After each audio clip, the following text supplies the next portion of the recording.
This lecture is part 2 of the lecture on T.S. Eliot. Next is objective correlative. The American painter Washington Allston first used the term objective correlative about 1840. But T.S. Eliot made it famous and revived it in an influential essay on Hamlet in the year 1919. Eliot writes, "The only way of expressing emotion in the form of art is by finding an objective correlative.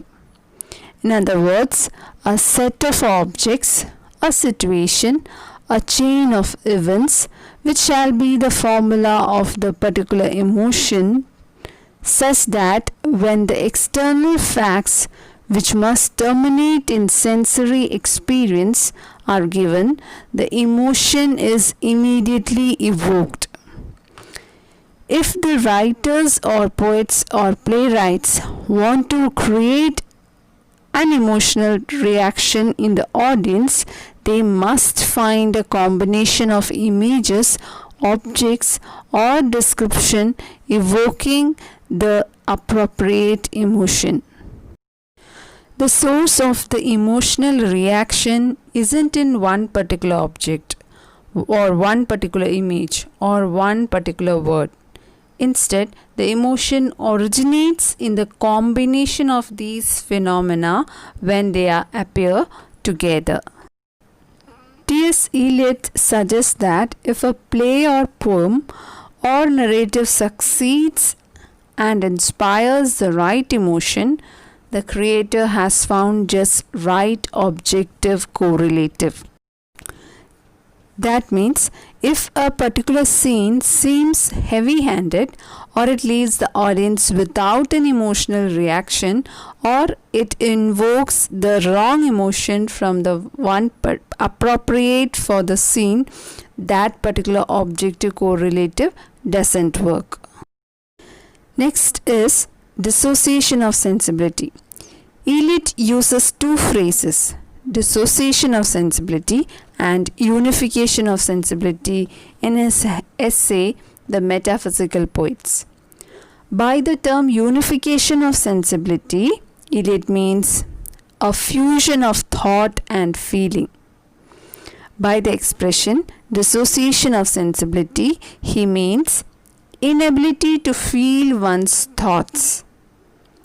Dr. Johnson, in his Life of Cowley, points out that in metaphysical poetry, the most heterogeneous ideas are yoked by violence together. But Eliot shows that Donne and the other poets of the 17th century produced their effects by the device of the development of images by sudden contrasts. They had developed a unified sensibility. A thought to Donne was an experience and it modified his sensibility.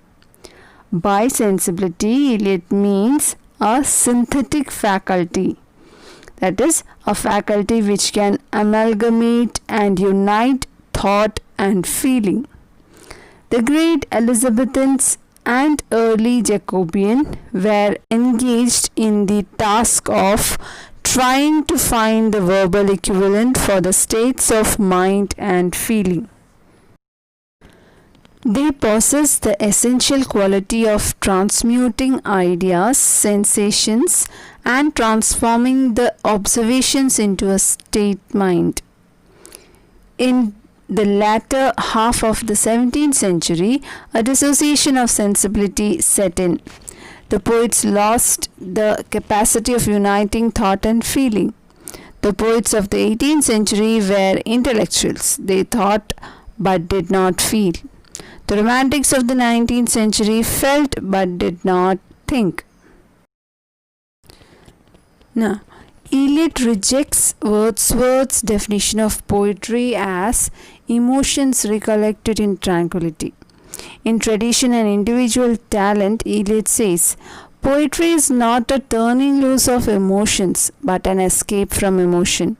He rejects Wordsworth's idea of the poetic process as a process of recollection and says that it is a process of concentration of various experiences that the poet inherits from his tradition.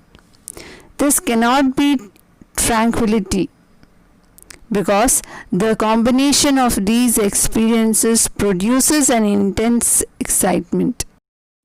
Thus, Eliot rejects Wordsworth's definition of poetry as emotions recollected in tranquility. Do the given exercise and submit on time. Thank you.